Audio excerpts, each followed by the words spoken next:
Alright, we're going to track Bitcoin this time. I've copied my personal Bitcoin address, which I will do again.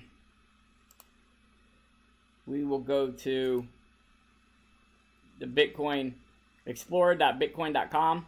We will click on Bitcoin because that's what we're going to look for. Paste the address. And there is my last deposit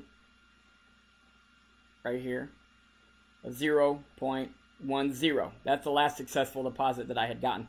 These two here, as you can tell, they're both blank. They're nothing. So I tried to withdraw and it failed. And here are my deals. But we'll go with this last minimum transaction. Click on the transaction ID. I got paid by this wallet, and the change that was left over went back to itself. So it paid me, and then what was left over went back to the wallet that paid me.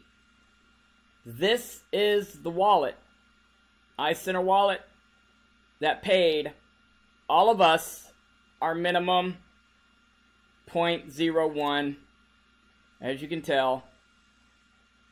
And the last time that it was even filled was on the 13th.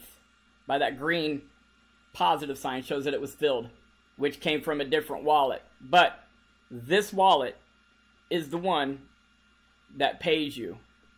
That's how we backtrack to know what the balance is, so that you're not pushing buttons all day long. You wait until you see a balance and then withdraw. That way you won't waste your time pressing the buttons in the bot.